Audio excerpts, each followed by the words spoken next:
우리는 유산을 받을 상속자입니다. 이게 오늘 본문의 핵심이에요. 우리는 종이 아니고 아들, 딸이라는 거예요. 아들, 딸이면 우리는 아버지의 유산을 우리는 받을 자이라는 거예요. 우리가 주인 앞에서 떳떳하게 뭘 좀 보이려고 사는 게 아니고 뭔가 내가 열심히 노력해서 뭔가 그 주인에게 인정받으려고 노력하는 것이 아니고 어떤 내 체면, 내 무슨 어떤 교만을 내려놓고 우리는 그저 아들입니다, 딸입니다 라고 인정하라는 거예요. 이게 오늘 본문의 말씀입니다. 지금 이 갈라디아 교회들이 지금 이것이 바나바와 사도 바울이 몇 년 전에 이곳의 남갈라디아 지방을 지나다니면서 이고니온, 루스드라, 더베 이곳에 다니면서 교회들을 세워놨는데 그리고 복음을 전해서 그들이 많이 하나님 앞으로 회개하고 돌아와서 주님을 영접하고 구원을 얻었는데 교회가 세워졌는데 거짓 교사들이 와서 아니다는 거죠. 예수님을 믿지만 다른 것이 또 필요하다는 거죠. 그래서 사도행전 15장을 보면은 그러자 어떤 사람들이 유대로부터 내려와서 형제들을 가르치기를 모세의 율법을 받지 아니하면 율법을 행하고 할례를 받지 아니하면 능히 구원을 얻지 못하리라 이렇게 가르쳤다는 거죠.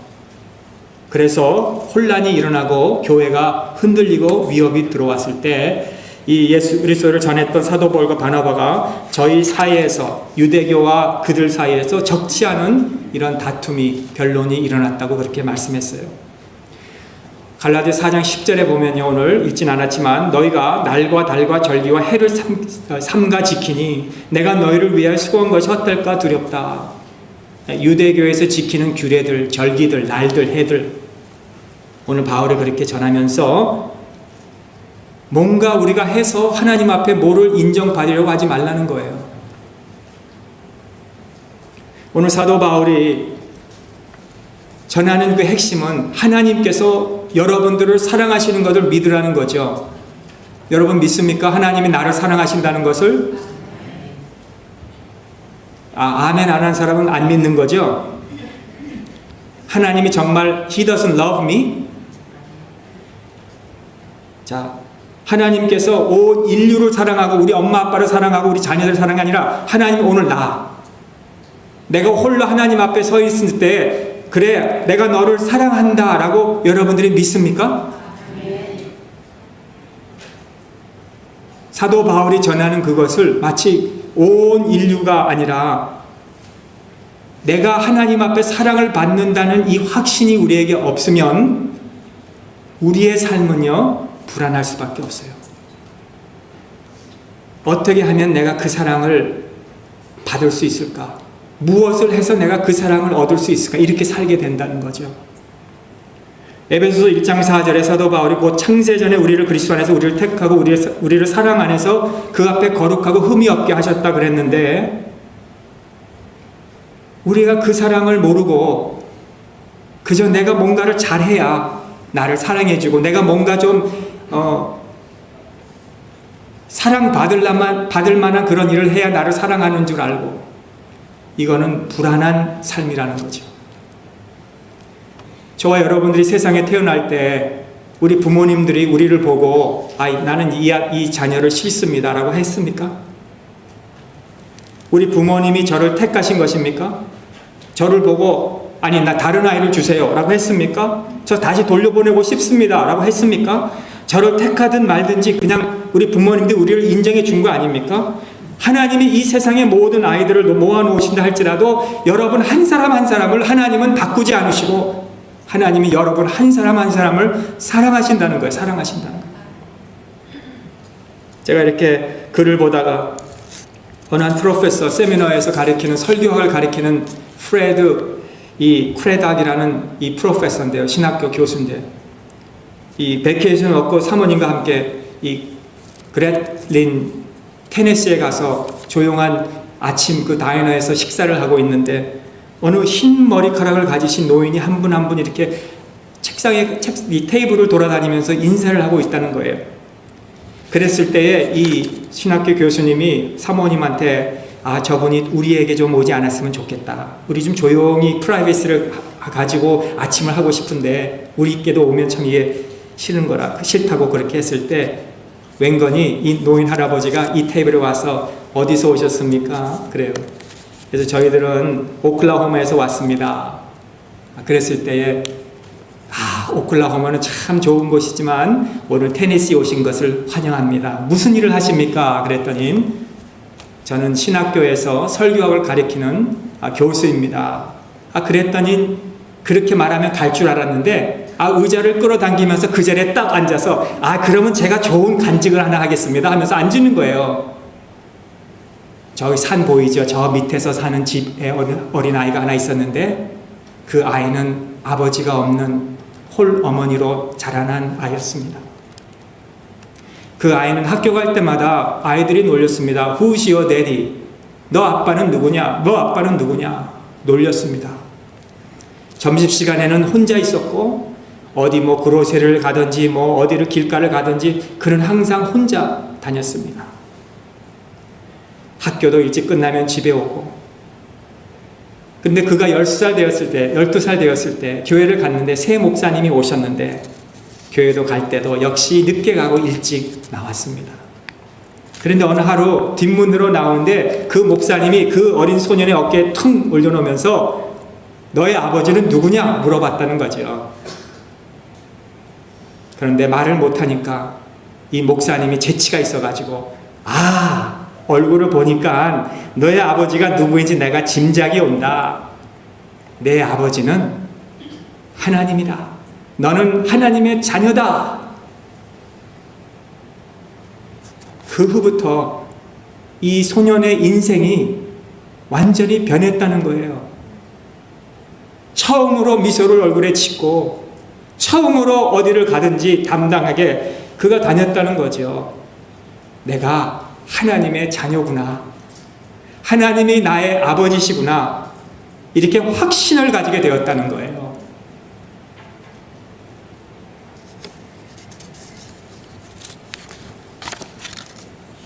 그러면서 그 식탁에서 이 노인 할아버지가 일어나면서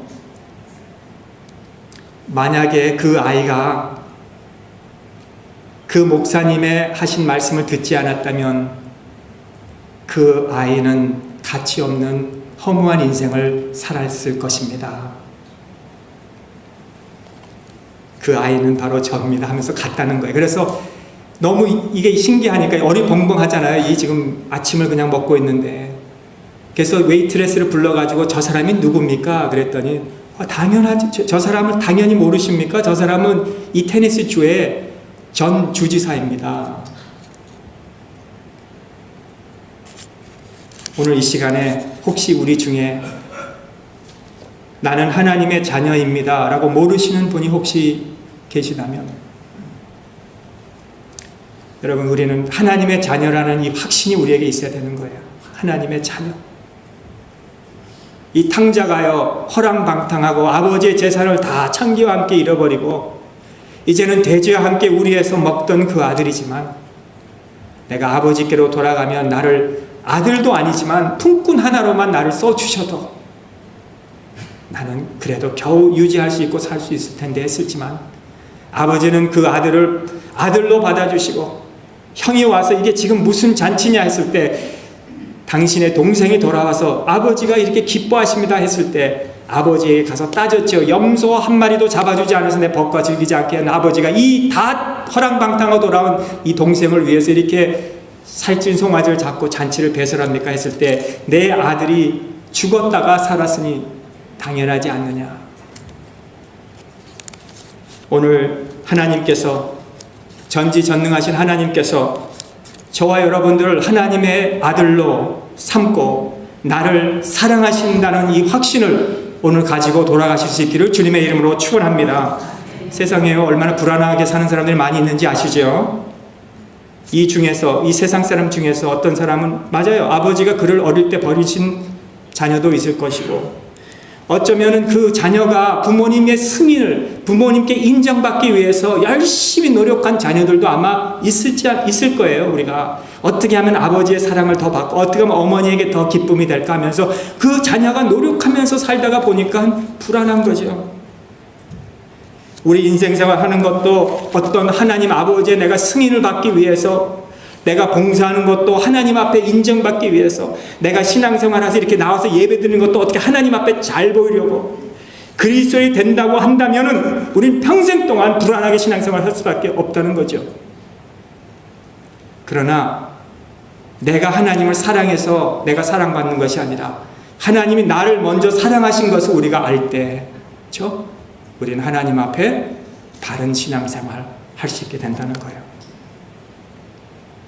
여기 4장 1절에서 5절 말씀 보니까 내가 또 말하노니 유업을 이을 자가 모든 것의 주인이나 어렸을 동안에는 종과 다름이 없어서 그 아버지의 정한 때까지 후견인과 청지기 아래 있나니 이와 같이 우리도 어렸을 때 이 세상 초등학문 아래 있어서 종로를 하였더니 때가 참에 하나님이 그 아들을 보내사 여자에게서 나게 하시고 율법 아래 나게 하신 것은 율법 아래 있는 자들을 속량하시고 우리로 아들의 명분을 얻게 하려 하심이라. 여기에 율법을 이을 자는 그 주인의 아들이래요. 아들. 근데 어려요. 이 어리니까 종과 다름이 없다는 거예요. 아들이 어리기 때문에 그에게는 가정교사 같은 이 몽학선생이라는 노예지만은 이 자녀를 잘 가르치고 자녀를 잘 이렇게 교육시켜서 좋은 아들이 되고 곧바른 아들이 되게 하기 위해서 이 노예 가정교사를 몽학선생이라 그러는데 그게 바로 율법이죠. 그 율법 아래 있을 때는 아들은 아직 종입니다.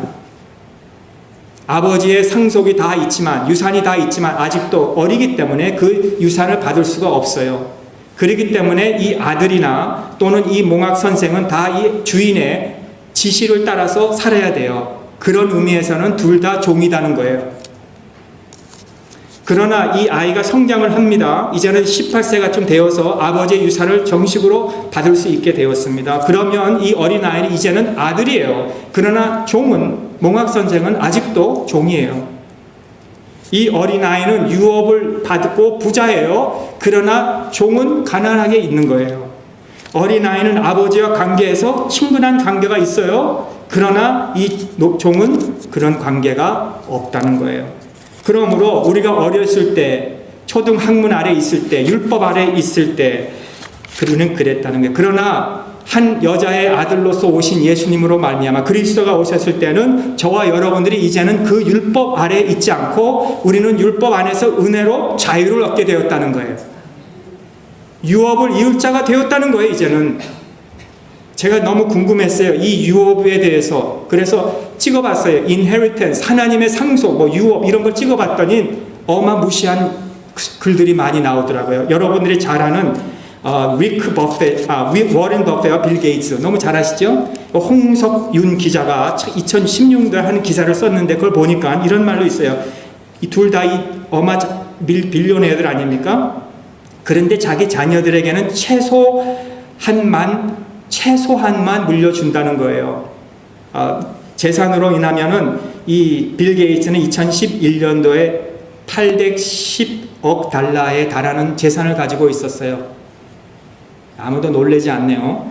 이 버핏도 2014년도 워싱턴 포스트에 650억 달러를 가지고 있었대요. 그런데 이 버핏 같은 분은 세 자녀에게 자기 지금 650억을 가졌는데 세 자녀에게는 얼마의 유산을 물려주느냐? 그냥 20억만 물려준대요. 우리 같으면 이 시각에 뒤집어 넘어지겠지만. 근데 왜 그렇게 적게 주느냐? 우리는 이게 적지 않지만 이 사람들에게 적나 봐요. 왜 적게 주느냐? 왜냐하면 스스로 개척해서 인생을 살기 위해서, 스스로 돈 때문에 인생을 허비하지 않기 위해서 그만큼만 준다는 거예요. 초부자들인데도. 자, 이런 의미에서 저와 여러분들은 하나님의 상속 유산을 받은 자예요. 20억이 아니라 이 세상을 우주 만물을 말씀으로 지으신 그 하나님의 유산, 저와 여러분들이 받았다는 거예요. 자, 이 유업을 받은 저희가 오늘 그 유산을 소화하고 계시냐는 거예요. 20억 하면 꽥하는데 하나님의 유산을 받은 우리가 꽥하냐는 거예요. 그거를 오늘 우리에게 물어보는 거예요. 우리가 20억을 물려받는데도 평생 산다는 거 보장할 수 없죠. 평생 건강에 산다는 거 보장할 수 없죠. 내 사랑하는 사람과 늘 평생 같이 건강에 살 수 있다는 그 보장도 할 수가 없지요. 그런데 하나님이 저와 여러분들을 유업으로 주신 것에 대해서, 상속자로 삼으셨다는 것에 대해서 우린 놀라고 있느냐는 거죠. 안전하시냐는 거죠. 하나님이 나를 아들로 삼아주신 것에 안전하시냐는 거죠. 만약에 우리가 거기에 안전하지 못한다면은 우리가 뭘 얻으려고 노력하고 뭔가 우리가 노력해서 뭘 추구하려고 하고 하나님을 알면 알수록 우리는 세상 것이 그렇게 귀하게 여겨지지 않는데 세상 것이 더 귀하게 여겨지고요. 그렇다면 왜 하나님을 더 멀리 알게 된다는 거죠. 안 그렇습니까? 오늘도 찬양이 얼마나 좋아요. 여호와는 나의 목자시니. 그렇죠? 여러분 부족함이 없습니까? 그가 나를 푸른 초장에 잔잔한 물가로 인도하시는데 부족함이 없습니까? 목자가 계시는데. 아니면 늘 부족합니까? 뭔가 내가 더 추구해야 되고 뭔가 내가 더 잔잔하게 만들어야 되고 뭔가 내가 푸르게 하려고 노력하십니까? 이런 관계에 있어서 우리 세상은 좀 시끄러운 것 같아요. 우리가 너무 바빠요. 우리 벌써 전화기만 봐도요, 너무 하루에도 얼마나 많은 이 텍스트가 오고요, 얼마나 많은 카톡이 오고요, 얼마나 많은 이메일을 우리가 조사해야 되고요, 또 전화가 얼마나 많이 옵니까? 또 이거 끝나면 집에 가면 또 얼마나 애들이 또 시끄러워요. 애들이 뭐 우리에게 관심을 가져주기를 바라잖아요. 이 세상이 너무 시끄럽다는 거예요. 생각해보세요. 만일 예수님이 셀폰이 있으셨다면 어땠을까요? 예? 예수님이 셀폰이고 이메일을 보셨다면 예수님은 어떻게 사셨을까 한번 생각해 봤어요. 근데요, 예수님이 얼마나 바쁘셨어요. 그때 셀폰이 있으시고 이메일이고 카톡이 있으셔서 예수님은 새벽 미명에 일어나셔서 그 무리들이 찾아오기 때문에 새벽 미명에 한적한 곳에 가셔서 기도하셨어요. 왜요? 아버지와 관계를 맺기 위해서. 먼저 이메일을 체크하기 전에, 먼저 셀폰이 울리기 전에 새벽 미명에 하나님 앞에 나가서 기도하시면서 관계를 유지했던 거예요. 바쁘셨기에 더 그렇게 하셨던 거죠. 우리 얼마나 분주해요. 얼마나 바빠요. 뭘 추구하고 오늘도 살아요. 내가 이거를 있어야 되겠다. 이것만은 더 모아야 되겠다. 얼마만은 더 하고 싶다 하다가 보면은 자꾸 우리의 믿음이, 하나님과의 가까움이, 우리 하나님이 주신 그 유산의 그 상속이 자꾸 더 멀어져 보이고, 그렇게 하다 보면 우리 믿음이 자꾸 떨어질 수밖에 없던 거예요. 하나님의 관계가 멀어지는 거예요. 여호와는 나의 목자시니 내가 부족함이 없으리로다. 아멘. 예, 이런 고백이 하나님의 사랑을 받은 자로 우리가 산다는 거죠. 6절에 보면 너희가 아들인 고로 하나님이 아들의 영을 우리 마음 가운데 보내사. 7절 그러므로 내가 이후로는 종이 아니요 아들이니 아들이면 하나님으로 말미암아 유업을 이을 자니라. 4번이나 우리 성도를 가리켜 예수 그리스도 그 아들이 오심으로 인해서 우리를 가리켜 아들이다, 아들이다, 아들이다. 무슨 말씀이에요? 우리가 율법 아래 소망이 없던 자들이었지만은 예수님께서 아들로 이 땅에 오심으로 하나님의 그 아들이라는 신분을 저와 여러분들에게 주셨으니 이제는 그 율법 아래서 우리가 매이지 말고 예수 그리스도 안에서 자유와 평강을 누리고 그 신분을 우리가 놓치지 말고 우리가 살아야 된다는 것을 말씀해 주고 있다는 거예요. 9절에 이제는 너희가 하나님을 알 뿐더러 하나님의 아신 바 되었거늘. 저는 이 말씀이 너무 좋아요. 우리가 하나님을 안 것이 아니라 우리가 하나님께 아신 바 되었다. 하나님이 우리를 알아주셨다는 거예요. 이게 얼마나 기가 막힌 말씀입니까? 하나님께 아신 바 된 우리들. 하나님 앞에 우리가 뭐 인정받으려고 노력해서 하나님이 그래 너 내가 이제는 알겠다라고 하신 것이 아니라 우리가 무슨 율법의 행위로서 무슨 종교적인 행위로서 우리가 하나님께 아신바된 것이 아니라 교회 나오고 예배 나오고 뭐 많이 바치고 드리고 뭐 헌신하고 그래서 말씀을 많이 읽고 해서 하나님께 아신바된 것이 아니라 하나님께서 이미 우리를 아신바되게 하셨다. 그러므로 초등학문에서 이제는 내려놓고 우리 자신을 믿는 게 아니라 내 의를 하나님 앞에 내어놓는 게 아니라 우리 얼마나 그래요. 내 의를 하나님 보세요. 난 이렇게 삽니다. 난 이렇게 착한 일을 합니다. 난 선한 일을 이렇게 많이 했습니다. 난 이렇게 구제도 많이 했고요. 기도도 많이 했고요. 성경도 많이 읽었고요. 그게 아니라 내 자신을 믿는 게 아니라, 율법의 초등학문에 있는 것이 아니라, 내가 이것을 하고 저것을 해서 의로워진 게 아니라, 하나님이 나를 사랑하신 것 때문에, 하나님이 나의 아버지시기에 내 인생이 이렇게 변했습니다. 너무나 우리는 달린 가방들이 참 많아요. 여행할 때 가방 많이 가지고 가지 않잖아요. 여행 갈 때는 딱 한 개, 그렇죠? 그냥 꼭 필요한 것만. 예, 예. 언더웨어도 양발도 꼭 필요한 것만 가져가지. 그거 뭐 막 가져가지 않잖아요. 근데 우리 인생을 사는데 너무 러게지들이 많아요. 가방이 너무 많다는 거예요. 이 찬송가에 예수 사랑하심은 거룩하신 말일세 우리들은 약하나 예수 권세 많도다. 날 사랑하심 날 사랑하심 날 사랑하심 성경에 써있네. 하나님이 날 사랑하신 것이 이 성경에 써있음에도 불구하고 우리는 불안해가지고 가방을 가지고 이것이 나에게 안전하고 이것이 나의 평안이고 이것이 나의 보장이고 프로텍션이고 이렇게 살 때가 얼마나 많이 난 거예요. 하나님이 나를 사랑하신데도 불구하고 그렇게 살지 말라는 거예요. 그렇게. 왜 이렇게 가방이 주렁주렁 많이 달려있느냐는 거예요. 하나님은 나를 사랑하신다고 하셨음에도 불구하고 죄인 되었을 때 나를 위해서 십자가에 죽으셨음에도 불구하고 불안하게 산 적이 한두 번이 우리 아니잖아요.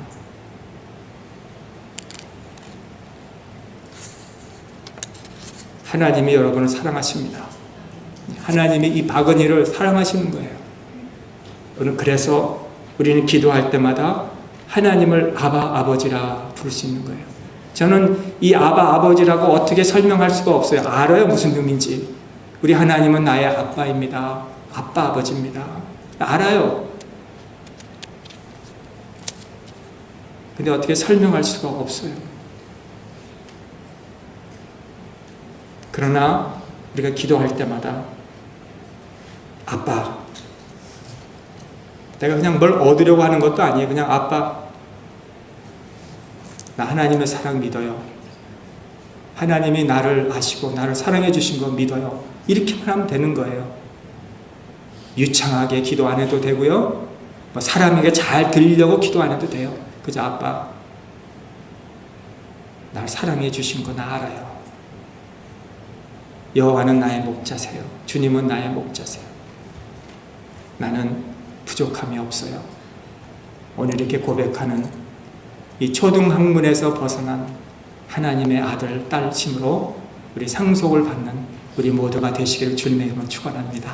아멘. 우리 기도하시겠습니다. 아버지 하나님, 우리를 사랑해 주셔서 감사합니다. 뭐 우리가 50년, 60년, 30년 신앙생활하고 하나님 앞에 예배 숫자도 많이 있고 이렇게 교회 출석을 자잘하게 우리가 나와서 뭐 헌신도 많이 해서 많이 드려서 하나님이 나를 사랑하시는 것이 아니라 저 테니스에서 아버지가 누군지도 모르는 자에게 하나님이 너의 아버지시다. 하나님이 너를 사랑한다. 이 한마디에 그의 인생이 완전히 변했던 것 같이 하나님 우리가 들고 질질 메고 오는 이런 모든 배계지들 이런 가방들 다 줄줄 이제는 끊어버리고 하나님이 나의 목자시고 하나님이 나를 사랑하십니다. 요 한마디에 우리 인생이 바뀌고 우리의 삶이 변화되는 그런 놀라운 역사가 우리 가운데 있게 하여 주실 줄 믿습니다. 오늘 하나님 그 사랑으로 인해서 우리 인생이 변화되고 가치 있는 하나님께 기쁨이 되는 우리의 헌신된 삶이 되게 하여 주시옵소서. 예수님의 이름으로 감사하며 기도하옵나이다. 아멘.